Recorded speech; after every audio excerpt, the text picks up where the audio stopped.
By 1944, Wehrmacht intelligence officers maintained a critical distinction in their operational briefings. When British divisions appeared on the front, German commanders ordered defensive preparations. When American units deployed, they expected aggressive but predictable assaults. But when Canadian formations moved into position, something changed in the atmosphere of the German headquarters. Orders went out immediately: fortify deeper, prepare for night attacks, expect no quarter.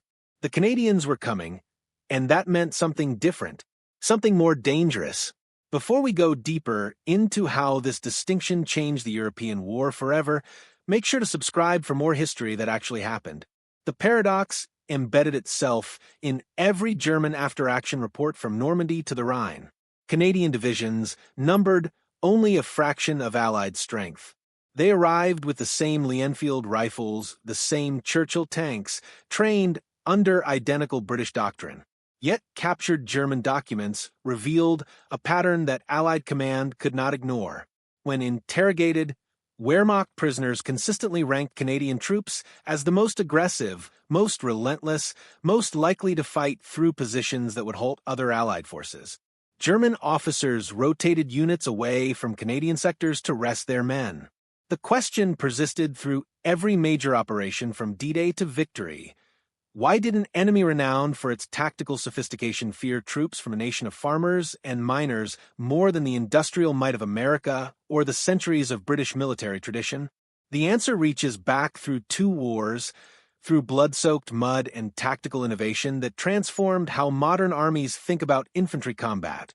It lives in the calculated ruthlessness of trench raiders who hunted in the dark, in the methodical efficiency of assault troops who treated warfare as engineering with explosives, in a national psychology that approached violence not with rage, but with the cold determination of men clearing timber or breaking ground. The story of Canadian infantry is not the story of courage, which all armies claim. It is the story of how a young nation, building itself through hardship, created soldiers who understood war as work that needed finishing, and who brought to that work an intensity that made professional German soldiers request transfers rather than face them again. The foundation of German fear originated in the trenches of World War I, where Canadian infantry pioneered techniques that redefined close combat. Between 1915 and 1918, the Canadian Corps developed trench raiding into a specialized art form that terrorized German defenders along the Western Front. These were not spontaneous attacks born of battlefield chaos, but carefully planned operations that combined reconnaissance, engineering, and intimate violence in ways that German defensive doctrine struggled to counter. A Canadian trench raid began days before the actual assault.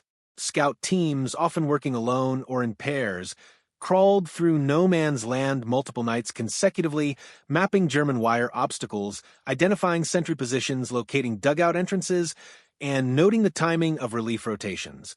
They worked in absolute silence, their faces blackened with burnt cork, wearing soft caps rather than helmets to reduce noise, carrying only knives and clubs for silent killing if they encountered German patrols. When planning completed, Canadian engineers prepared the battlefield with methodical precision. Medium trench mortars and Stokes guns systematically demolished sections of German wire, creating lanes invisible to defenders but known exactly to assault teams. Artillery registered on specific targets, machine gun posts, communication trenches, officer dugouts, but did not fire until the raid commenced. The assault teams themselves represented a radical departure from standard infantry organization. Rather than relying on established platoons and companies, Canadian commanders assembled composite forces of volunteers selected for specific skills. Men known for throwing accuracy carried bags of grenades. Soldiers with experience in demolitions handled explosives for destroying dugouts and machine gun emplacements. The strongest men carried Lewis light machine guns to provide suppressive fire during withdrawal.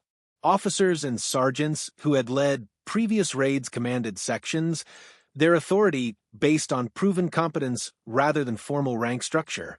The raids themselves unfolded with industrial efficiency. At H hour, artillery opened fire on registered targets, while assault teams moved forward through prepared lanes in the wire.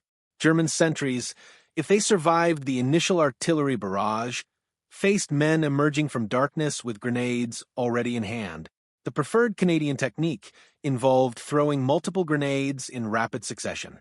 4, 5, 6 grenades thrown by one man in less than 10 seconds, clearing trenches and dugouts through sheer volume of explosives rather than exposing raiders to direct combat. When raiders entered German positions, they used weapons designed specifically for trench fighting. Short-handled clubs spiked with nails, entrenching tools sharpened to blade edges, bayonets, and fighting knives for close quarters where firearms proved unwieldy. The fighting descended into primal violence executed with technical precision. Raiders cleared trenches systematically, working in teams where one man threw grenades around corners while others followed immediately behind, killing stunned survivors before moving to the next traverse. The objective of these raids extended beyond simple harassment. Canadian commanders wanted prisoners for intelligence, sought to destroy specific installations, and aimed to create psychological dominance over German defenders. A successful raid captured enemy soldiers, killed sentries and officers, demolished machine gun positions and communication equipment, then withdrew before German reinforcements arrived. The entire operation might last 15 minutes from first shot to final withdrawal, but its effects rippled through German defensive psychology for weeks. German soldiers, knowing they faced the Canadian Corps, understood that any night might bring silent death to their trenches, that sentries might be found with throats cut at dawn, that officers sleeping in supposed safety might die in grenade explosions. This psychological warfare proved as effective as the physical damage inflicted. Wehrmacht veterans carrying memories of these raids into World War II warned their comrades, "Canadians fight differently.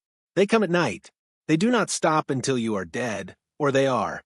The tactical lessons of World War I crystallized at Vimy Ridge in April 1917, where the Canadian Corps demonstrated operational capabilities that exceeded anything Allied forces had achieved on the Western Front. The German 6th Army had held Vimy Ridge for 2.5 years, repelling multiple French assaults with heavy casualties. The position dominated surrounding terrain from heights of 60 meters, offering observation across Allied lines and providing defensive advantages that seemed impregnable. British and French commanders considered the ridge attackable only through long siege operations with uncertain outcomes. The Canadian Corps, under Lieutenant General Arthur Currie, prepared an assault that combined innovative tactics with meticulous planning that became doctrinal standard for the rest of the war. Currie's plan rested on 3 foundations that distinguished Canadian operations from British methodology. First, extensive training that familiarized every soldier with the entire operational plan. Canadian engineers constructed full-scale replicas of German trenches behind Allied lines. Infantry battalions practiced their specific assault tasks repeatedly until every man knew not only his own objective but those of adjacent units. This preparation meant that when officers became casualties, sergeants and even privates could continue operations without pause. Second, integration of artillery and infantry to unprecedented degree. Canadian and British artillery under Canadian Corps Command practiced creeping barrage techniques, where shells fell in carefully timed lines advancing at exactly 100 yards every 3 minutes. Infantry trained to follow these barrages at distances of 25 to 50 yards, close enough that German defenders emerging from dugouts after shells passed found Canadian infantry already among their positions. Third, Currie insisted on detailed intelligence preparation. The Canadian Corps conducted hundreds of trench raids in the months before the assault, capturing prisoners, identifying German units and their morale, locating strongpoints and defensive positions. The assault commenced at 0530 hours on April 9, 1917, Easter Monday, in sleet and snow that reduced German visibility, while Canadian troops advanced by compass bearing toward objectives memorized during training. Over 1,000 artillery pieces opened fire simultaneously, delivering 50,000 tons of ammunition in the preliminary bombardment and creeping barrage. The Canadian Corps attacked with all 4 divisions on line, unprecedented concentration of Canadian forces. The 1st, 2nd, and 3rd Divisions achieved their objectives within hours, breaching German trench systems through firepower and infantry assault that gave defenders no time to organize resistance. The 4th Division, assigned the hardest objective of taking Hill 145 and the Pimple, required 3 days of fierce fighting but ultimately seized positions that French forces had failed to capture in multiple attempts. German defenders reported conditions unlike anything they had experienced in previous Allied attacks. The artillery preparation destroyed not just forward trenches, but communications infrastructure, making it impossible for German commanders to coordinate response. The speed of Canadian advance, following immediately behind the creeping barrage, meant that German soldiers emerging from deep dugouts found themselves already surrounded. Most critically, Canadian infantry did not pause after achieving initial objectives. They pushed forward to capture reverse slope positions, preventing German reinforcements from establishing new defensive lines. This operational tempo, moving faster than enemy response cycles, became a hallmark of Canadian tactical doctrine and a primary factor in German respect for Canadian capabilities. The victory at Vimy Ridge cost 3,598 Canadian lives with 7,000 wounded, making April 9, 1917 the bloodiest day in Canadian military history. But it established the Canadian Corps as an elite formation within the British Expeditionary Force. German military intelligence thereafter tracked Canadian movements with attention usually reserved for entire armies, recognizing that Canadian Corps presence signaled major Allied offensive intentions. More significantly for the German soldiers who survived Vimy, it created a template of expectations about Canadian combat behavior. They prepared thoroughly, they attacked regardless of conditions, they did not stop when resistance stiffened, and they accepted casualties that would cause other formations to withdraw. These expectations, carried by German officers into World War II, shaped Wehrmacht defensive planning from the moment Canadian forces landed at Dieppe in 1942.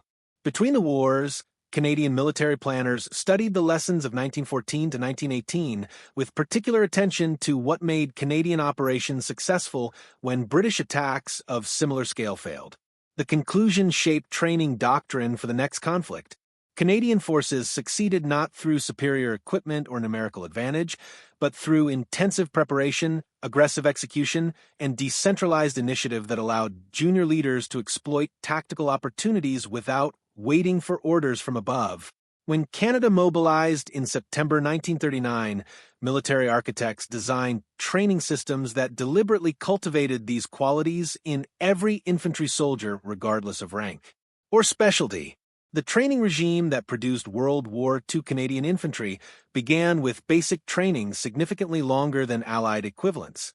Recruits spent 16 weeks in initial instruction compared to 8 weeks for American infantry and 12 weeks for British troops. But duration alone does not explain the difference in outcomes. Canadian training philosophy rejected the conventional approach of teaching soldiers to follow orders reliably and instead focused on creating thinking fighters capable of operating independently under stress. Instructors, many of them World War I veterans, taught combat as a technical skill requiring mastery through repetition. Recruits learned to strip, clean, and reassemble weapons blindfolded. They practiced loading and firing until muscle memory allowed them to maintain effective fire while physically exhausted, while under simulated enemy fire, while moving through obstacles.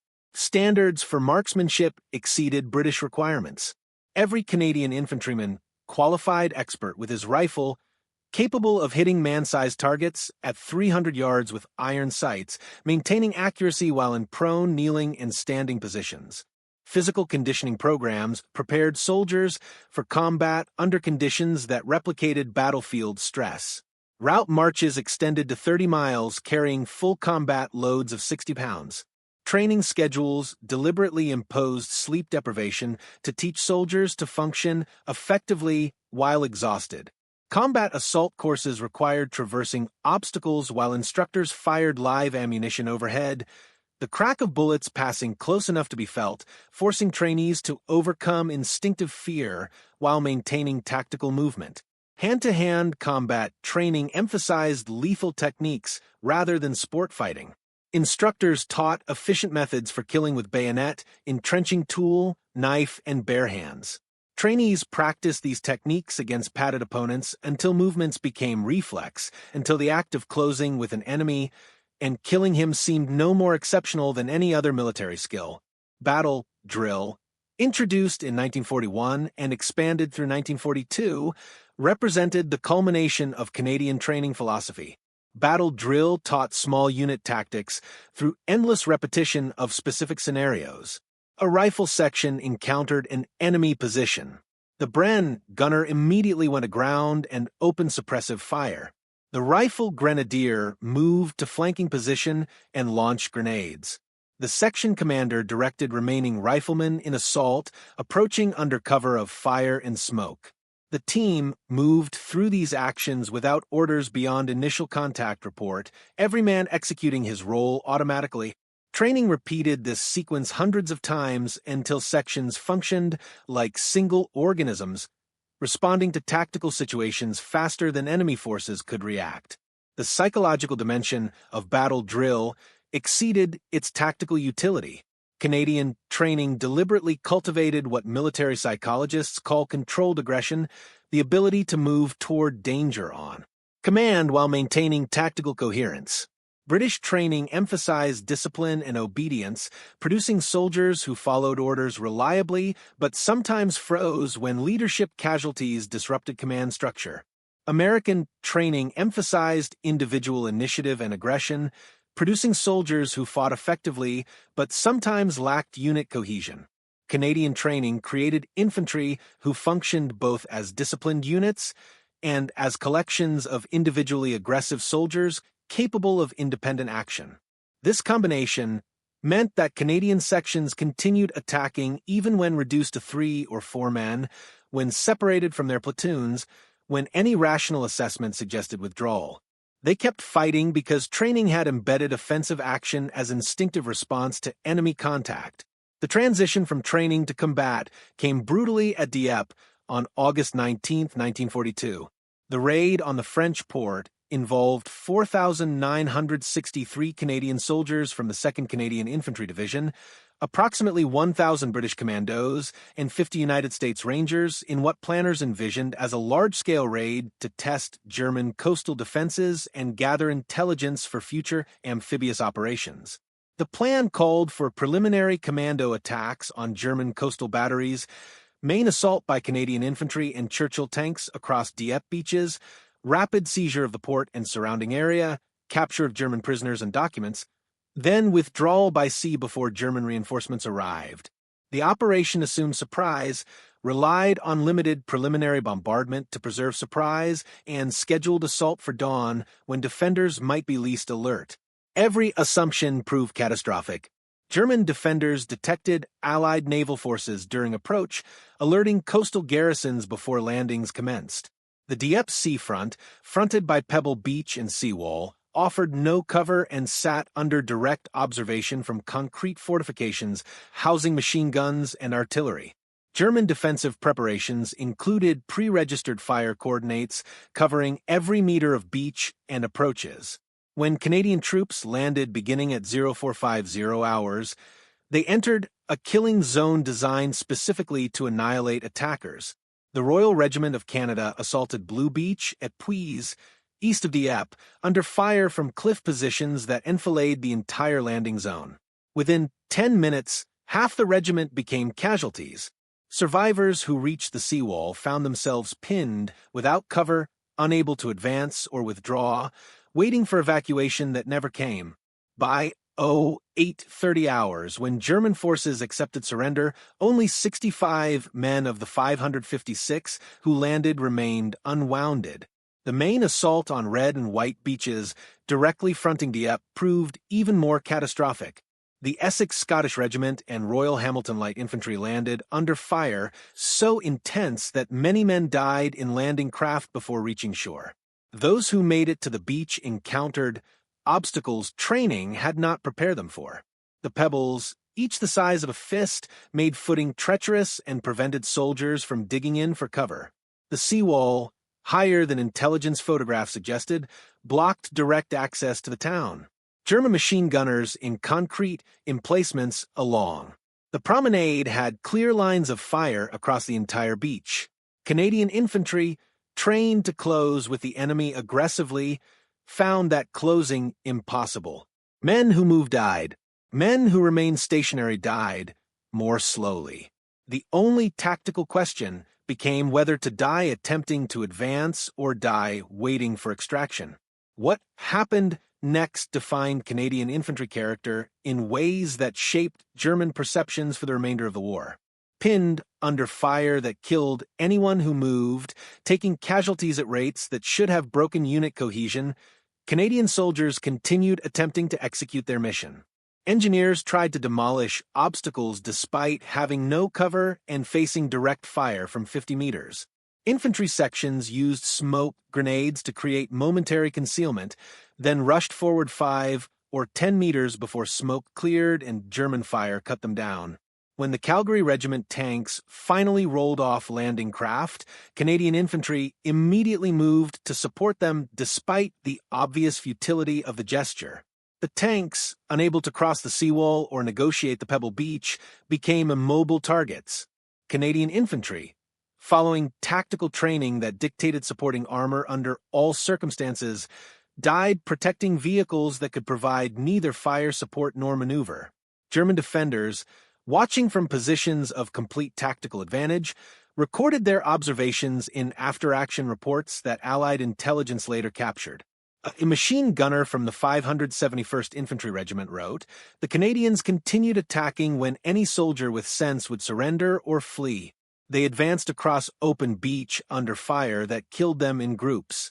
We stopped counting bodies. When one group died, another came from the landing craft. When tanks burned, infantry still tried to reach them. This was not courage. This was something else.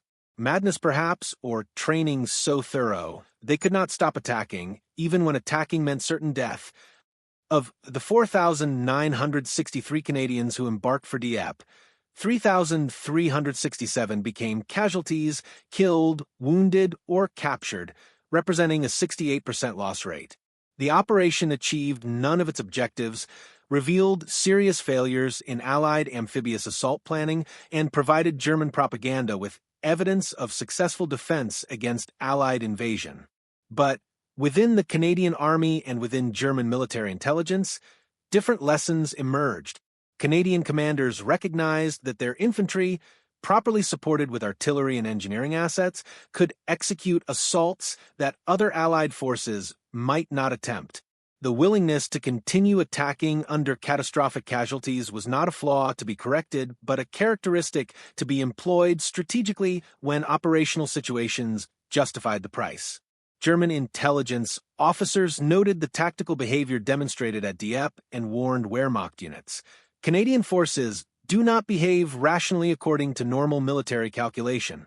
They accept casualties that would cause British or American forces to break contact. When facing Canadian attack, expect them to persist beyond logical stopping points. Plan accordingly. The man who transformed Canadian tactical aggression into systematic operational advantage was Lieutenant General Guy Granville-Simons, arguably the finest operational commander Canada produced in World War II. Simons combined analytical intelligence with ruthless determination to achieve objectives regardless of cost. He understood that Canadian divisions, limited in number and requiring long training pipelines to replace casualties, could not afford British caution or American reliance on material overwhelming advantage. Canadian formations needed to hit harder, move faster, and accept higher risks to achieve results disproportionate to their numerical strength. Simons approached this problem not with inspirational leadership, but with mechanical analysis of how to deliver infantry to German positions with maximum survivability and combat effectiveness. The innovation that revolutionized armored warfare emerged from Simons' assessment of infantry casualties during Operation Spring in late July 1944. Canadian infantry, advancing across open wheat fields toward German positions south of Caen, suffered appalling casualties from machine gun and mortar fire during their approach to contact. The troops who reached German positions, reduced in number and physically exhausted from crossing under fire, lacked sufficient combat power to break through prepared defenses. Simons recognized the tactical problem in mechanical terms. Infantry needed protection during the approach phase when they were most vulnerable and least able to return fire effectively. Armor provided that protection, but moved too fast for infantry on foot to keep pace. Half-tracks offered some protection, but their thin armor made them vulnerable to anything larger than small arms fire. The solution required combining infantry mobility with tank-level protection in a vehicle that could keep pace with armored spearheads. Canadian engineers at a workshop codenamed Kangaroo converted M7 Priest self-propelled guns into armored personnel carriers by removing the 105mm howitzer and installing armor plate over the fighting compartment. Each Kangaroo could transport an infantry section of 10 men in protection, equivalent to a medium tank, maintaining speeds of 25 miles per hour across country, delivering troops directly to objectives rather than requiring them to cross dangerous ground on foot. The conversion process took mechanics approximately 12 hours per vehicle. By August 1944, Canadian engineers had converted 72 Priests into Kangaroos, enough to motorize an infantry brigade. Simons planned Operation Totalize, the offensive to break through German defenses south of Contour-Falaise, around the capabilities of these improvised vehicles combined with night attack techniques and massive aerial bombardment. The operation would commence at midnight on August 7th, unprecedented timing that negated German defensive advantages in observation and artillery fire control. Heavy bombers from RAF Bomber Command would strike German positions immediately before the assault, using sophisticated marking techniques recently perfected. Armored columns, using directional radio beams and artificial moonlight created by searchlights reflected off clouds, would advance on compass bearings through darkness toward objectives 7 kilometers behind German lines. Infantry in Kangaroos would follow directly behind armor protected from small arms fire and able to maintain pace with tanks. When columns reached German positions, infantry would dismount and clear strong points while armor pushed deeper, creating layers of exploitation that prevented German forces from establishing successive defensive lines. The execution demonstrated both the power of Canadian tactical innovation and the limitations imposed by fog of war and inter-allied coordination problems.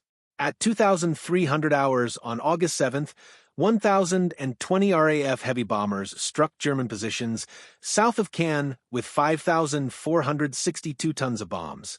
The ground shook 30 kilometers away. German communications collapsed. Defenders crawled from collapsed bunkers into darkness lit by burning vehicles and buildings, unable to determine where Allied forces might be. Within 30 minutes of the bombing ceasing, Canadian and Polish armor moved forward, columns advancing blindly through darkness using radio beams for navigation. German defenders, stunned and blinded, found themselves engaged before they understood Allied forces had already penetrated their lines. The 2nd Canadian Infantry Division advanced on the left flank, the 3rd Canadian Infantry Division on the right, with the 4th Canadian Armored Division and 1st Polish Armored Division forming the exploitation force.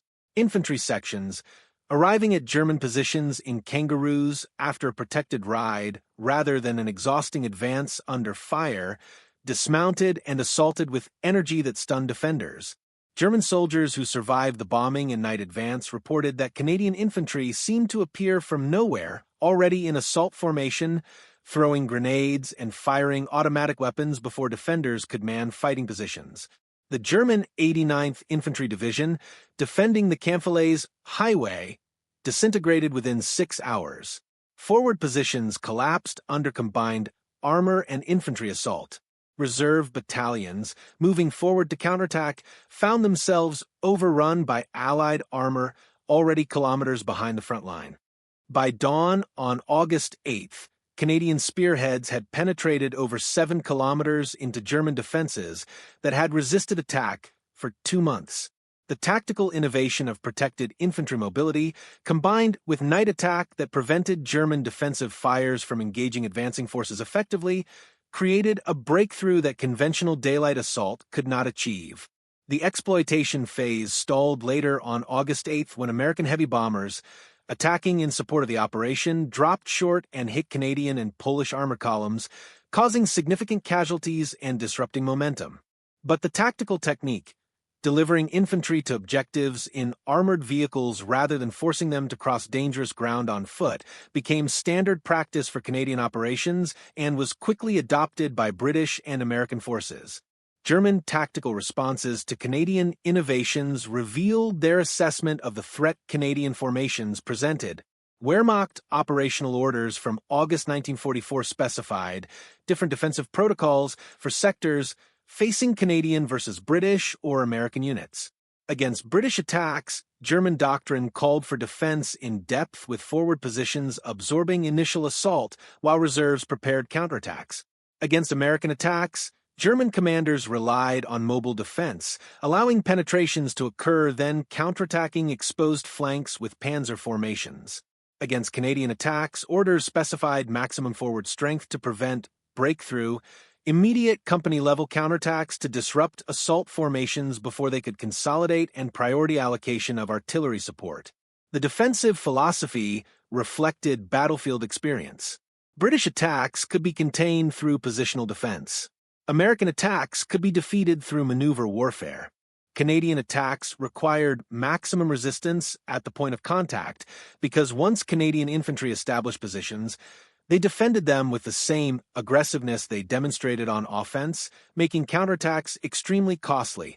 The Battle of the Scheldt in October-November 1944 demonstrated Canadian operational capabilities under conditions that should have made offensive operations nearly impossible. The mission required clearing German forces from the Scheldt estuary to open the port of Antwerp for Allied logistics.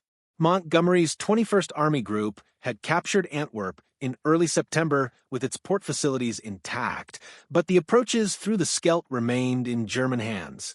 Until the estuary was cleared, Antwerp could not function, and Allied logistics continued depending on ports in Normandy connected to forward areas by increasingly strained supply lines.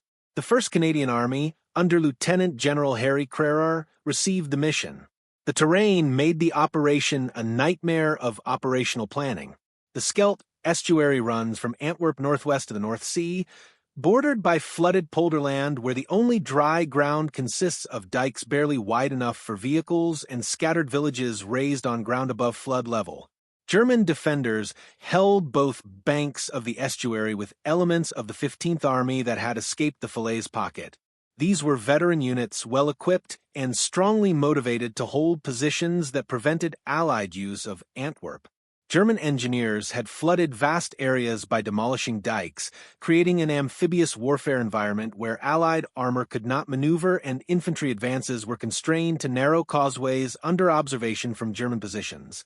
Lieutenant General Guy Simons, commanding 2 Canadian Corps, divided the operation into 3 simultaneous thrusts. The 2nd Canadian Infantry Division would assault north across the Beveland Causeway to capture South Beveland and eventually Walcheren Island at the estuary mouth. The 3rd Canadian Infantry Division would conduct amphibious assault across the Scheldt to clear the Breskens pocket south of the estuary. British and Polish divisions would attack to widen the corridor and protect flanks.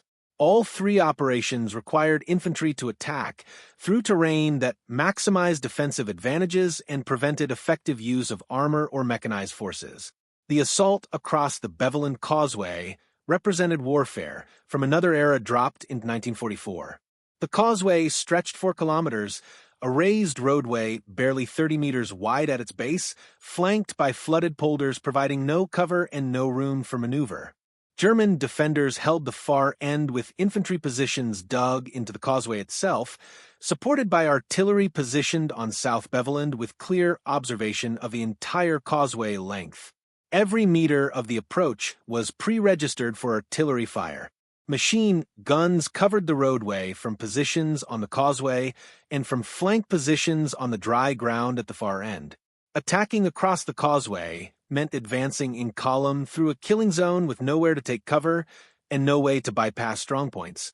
The 2nd Canadian Infantry Division began its assault on October 24th. The Calgary Highlanders led the initial attack, advancing in darkness to reduce German observation advantages. Artillery laid down suppressive fire on German positions, while infantry moved forward along the causeway. German defenders waited until Canadian troops reached the midpoint, then opened fire with pre-registered artillery and machine guns firing along the length of the causeway. The Calgary Highlanders went to ground, taking casualties, unable to advance or withdraw effectively. Follow-on units moved forward through casualties, pressing the attack. The fighting continued for 4 days of incremental advances measured in hundreds of meters. Canadian infantry cleared German positions one at a time, often resorting to close assault with grenades and bayonets when artillery could not suppress defenders.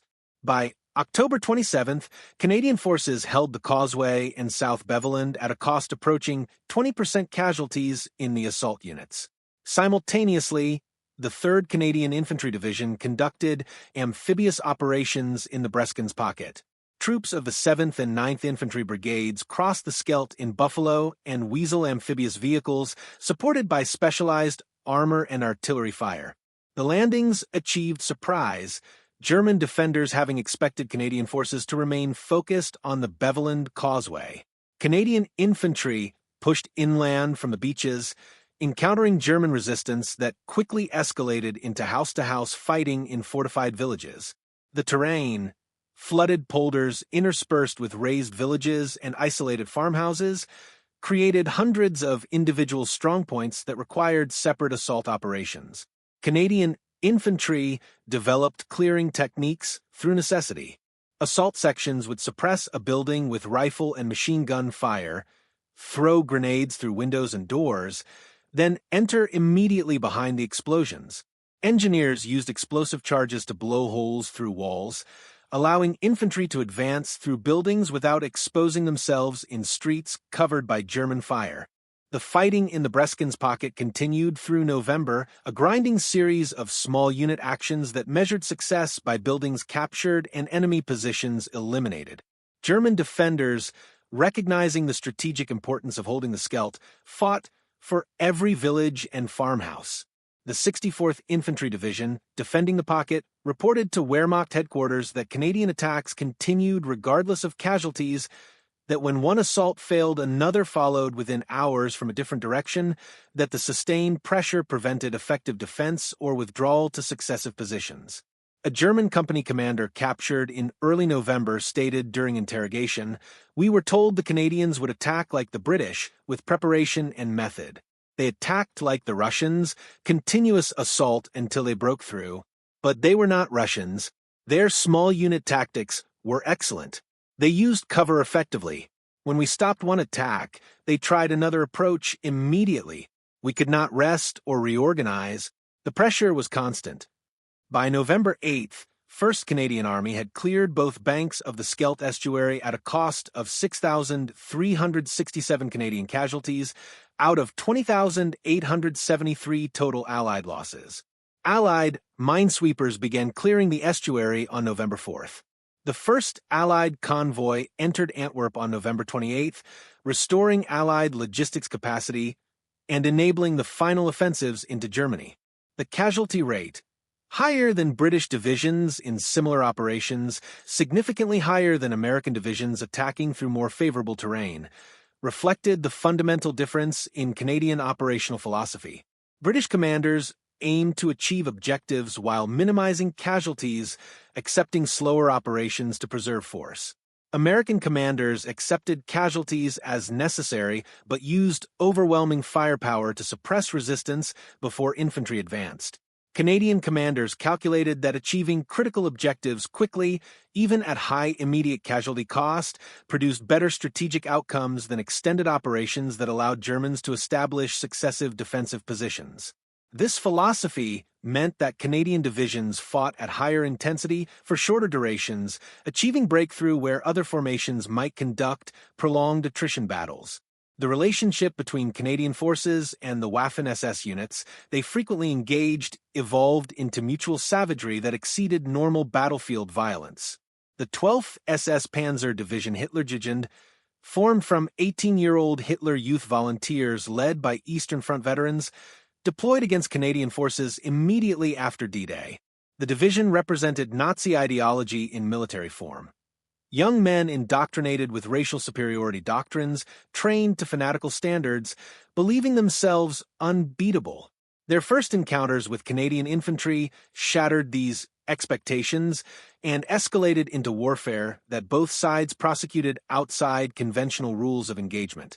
The fighting began at Authie on June 7, 1944, when the North Nova Scotia Highlanders and 27th Armored Regiment advanced toward objectives 7 kilometers inland from Juno Beach.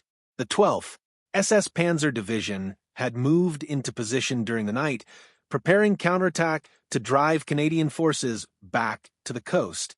When the counterattack struck from 3 directions, supported by Panther and Panzer IV tanks, Canadian units found themselves encircled. Standard tactical doctrine called for immediate withdrawal to avoid destruction. The North Nova Scotia Highlanders instead established hasty defense and fought a delaying action that cost them over 240 casualties but prevented German forces from exploiting the beach. Survivors reported that SS troops attempted to take prisoners during the battle, but afterward SS units murdered Canadian prisoners at Ardennes Abbey at the Château d'Adru and at other locations. The executions violated every military convention. They also triggered systematic Canadian retaliation.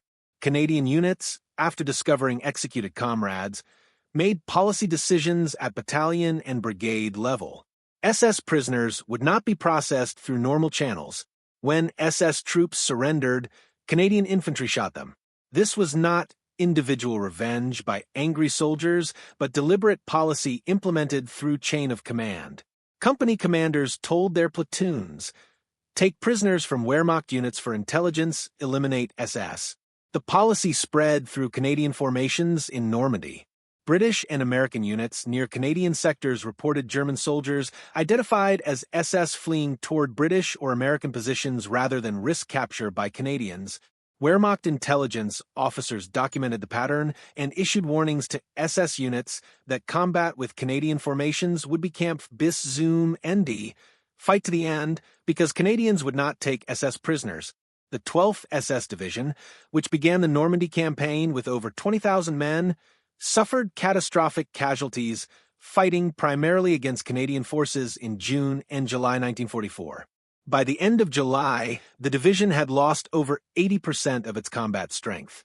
Survivors recorded in letters and diaries that fighting Canadians differed fundamentally from Eastern Front combat. Soviet forces attacked in mass waves that could be defeated with sufficient firepower and strongpoint defense.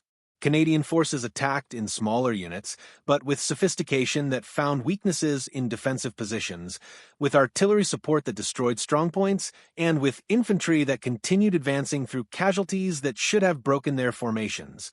A captured SS officer stated during interrogation, "We were taught that Canadians were colonials, inferior soldiers. This was a lie. Canadian infantry were as good as any troops we faced, better than many. Their tactics were flexible. Their junior leaders showed initiative we normally saw only in experienced Wehrmacht units. Most importantly, they did not stop attacking. When one company was destroyed, another attacked. When one battalion pulled back, another advanced. The pressure never ended." German fear of Canadian infantry manifested in operational indicators that Allied intelligence tracked carefully. Wehrmacht units routinely requested transfer after extended periods facing Canadian forces, citing exhaustion and casualties that exceeded sustainable levels.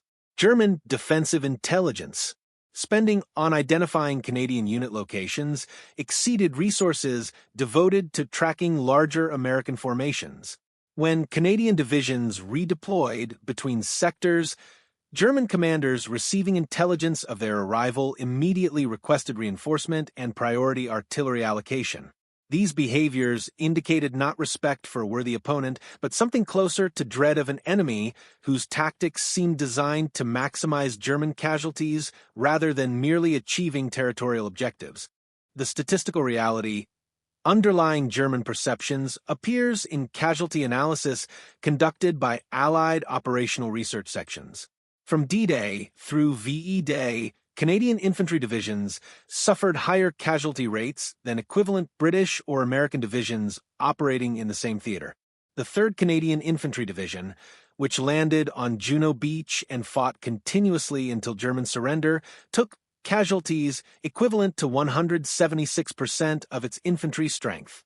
This means the average rifle company was completely replaced as casualties nearly twice during 11 months of combat.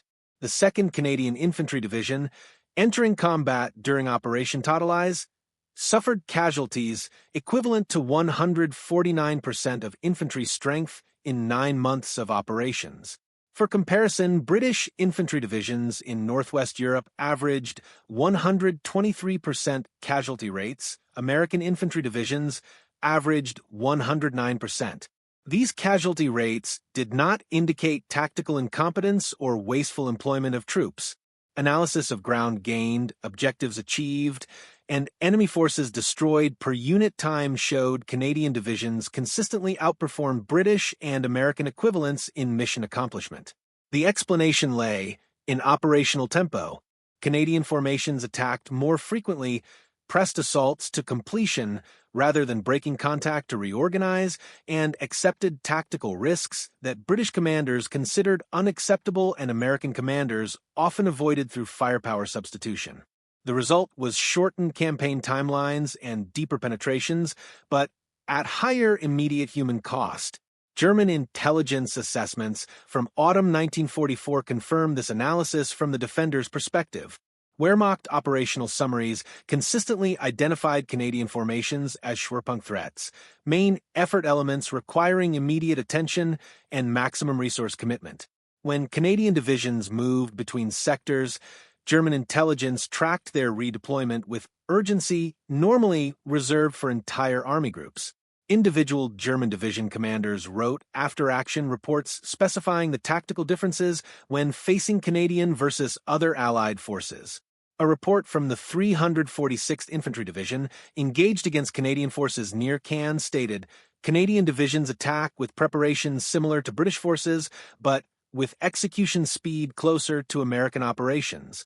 Most dangerous is their willingness to continue attacks after taking casualties that would cause British forces to pause for reorganization or American forces to request additional fire support. Canadian infantry push attacks until they achieve breakthrough or become physically incapable of continuing. This behavior makes defending against Canadian forces extremely costly, as we cannot rely on casualties to break their formations. Operation Veritable in February-March 1945 provided the final demonstration of Canadian infantry effectiveness against prepared German defenses on German soil. The operation aimed to clear German forces from the Rhineland between the Maas and Rhine rivers, eliminating Wehrmacht positions west of the Rhine before the final Allied crossing. 1st Canadian Army, reinforced with British Corps and divisions, would attack southeast from Nijmegen through the Reichswald Forest and across the Hochwald Gap to reach the Rhine at Xanten. American forces would attack north from the Rohr River in supporting operation. The terrain favored defense. The Reichswald was dense forest where armor could not maneuver and infantry advances were constrained to roads and logging trails. Beyond the forest lay the Hochwald Gap, open ground dominated by German observation from the Hochwald Forest and covered by artillery from positions across the Rhine. The operation commenced on February 8th with the largest artillery barrage fired by Western allies in the European theater. Over 1,050 guns, including 25-pounders, medium artillery, and heavy guns, fired coordinated barrage on German positions in the Reichswald. Canadian and British infantry advanced behind the barrage through forest that channeled movement and prevented units from maintaining contact. The fighting devolved into small unit actions where companies and platoons fought independently, often out of communication with higher headquarters. German defenders from the 1st Parachute Army used the terrain expertly, establishing strongpoints at crossroads and in villages, allowing Allied infantry to advance, then counterattacking isolated units. The 2nd Canadian Infantry Division fought through the Reichswald over 10 days of continuous combat in conditions that resembled World War I more than mobile warfare of 1944. Infantry sections advanced through forest where visibility extended only a few meters, encountering German positions at point-blank range, fighting with grenades and automatic weapons in close combat that gave no advantage to Allied artillery or armor. German defenders used Panzerfaust anti-tank rockets to destroy Allied vehicles on the narrow forest roads, blocking routes and isolating infantry from support. Canadian infantry adapted by advancing off-road through the forest itself, accepting slower progress to avoid German positions covering the roads. By February 18th, Canadian and British forces had cleared the Reichswald and reached the forest edge, overlooking the Hochwald Gap.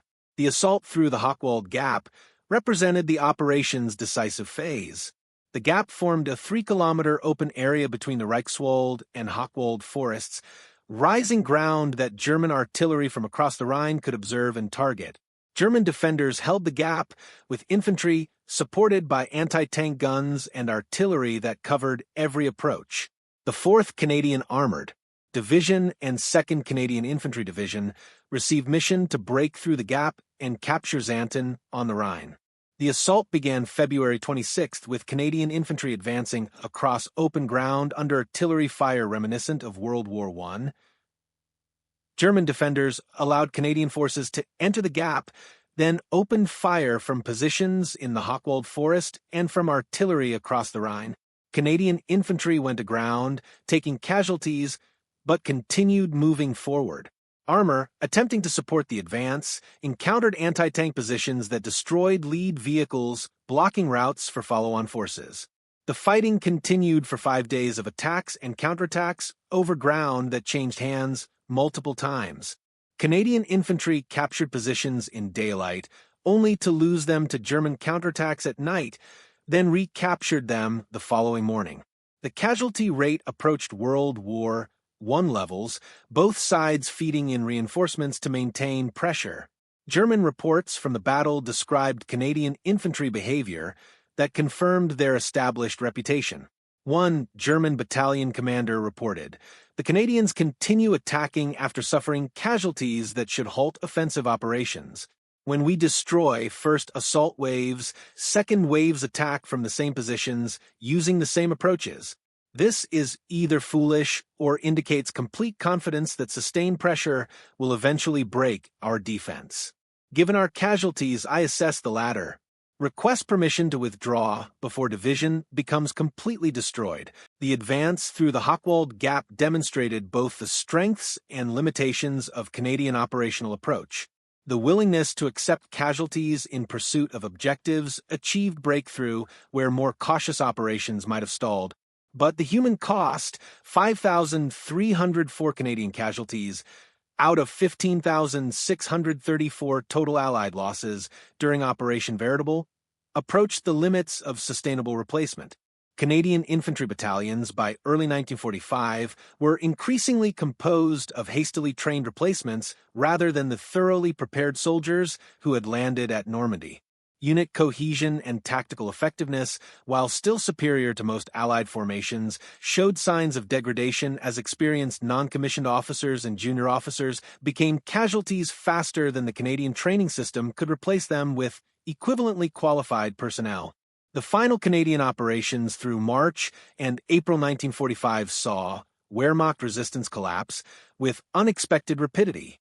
Canadian divisions advancing through the Netherlands and into northern Germany encountered decreasing resistance as German units chose surrender over defense. Wehrmacht soldiers, when interviewed after capture, gave consistent explanations. By spring 1945, Germany's defeat was obvious. Defending to the death served no purpose beyond delaying inevitable Allied victory. When facing British or American attacks, German units might conduct token defense before surrendering. When facing Canadian attacks, German soldiers increasingly chose to withdraw or surrender immediately rather than engage formations known for tactical aggressiveness and unwillingness to accept static defensive situations. The psychology of defeat intensified fear of Canadian forces.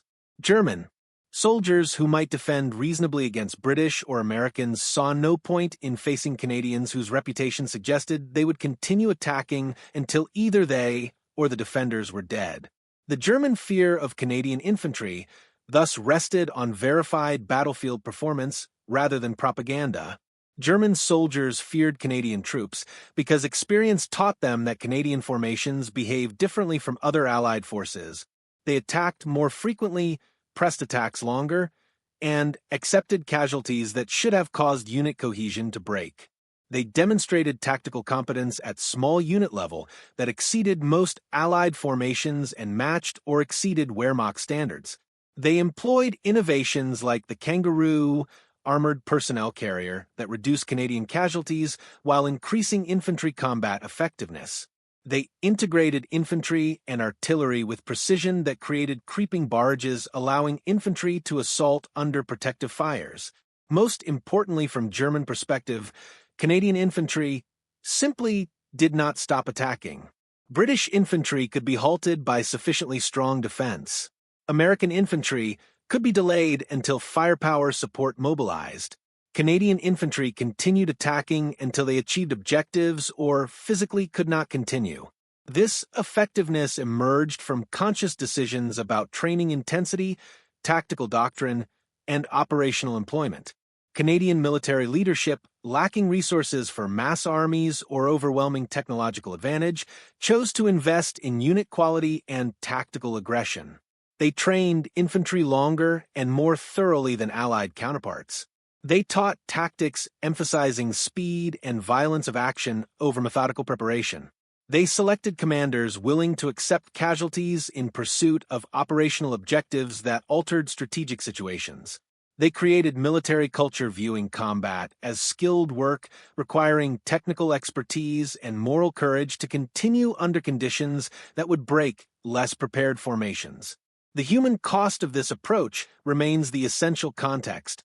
The 18,700 Canadian casualties in Normandy, the 6,367 casualties clearing the Scheldt, the 176% casualty rate suffered by 3rd Canadian Division over 11 months, the overall casualty rates higher than British or American equivalents. These numbers represent young men from small towns and farms across Canada who died or suffered wounds pursuing objectives that often gained only kilometers of devastated ground.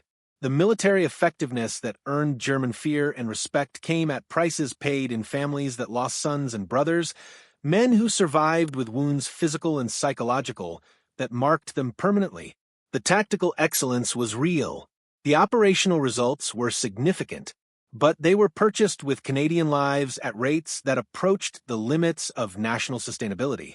Yet, within these brutal statistics lies military achievement that influenced the war's outcome. Canadian divisions, numbering only a fraction of Allied strength, achieved operational impact disproportionate to their numbers because German commanders knew that facing Canadians required maximum defensive effort and priority resource allocation. This knowledge shaped German operational planning, forced defensive deployments that benefited other Allied forces, and contributed to Wehrmacht's psychological collapse in the war's final months. When German soldiers lost the will to resist, they did not lose it uniformly. They maintained resistance against some Allied forces while choosing surrender over fighting Canadians whose reputation suggested they would extract maximum casualties before accepting German surrender. The story of Canadian infantry in World War II demonstrates that training intensity, tactical aggression, and operational determination can create effectiveness disproportionate to numerical strength. It shows that military cultures reflecting national values produce distinct tactical behaviors with strategic consequences. And it serves as a reminder that military effectiveness carries inevitable human costs, that the reputation making German commanders fear Canadian divisions was earned by young men whose lives ended in French hedgerows and Dutch polders who did hard, dangerous work because their nation called, and their training taught them to finish what they started regardless of cost. If this story gave you a new way to see the European War, like, share, and subscribe, and tell us which moment surprised you most. We'll return next week with another chapter in the war that changed the world.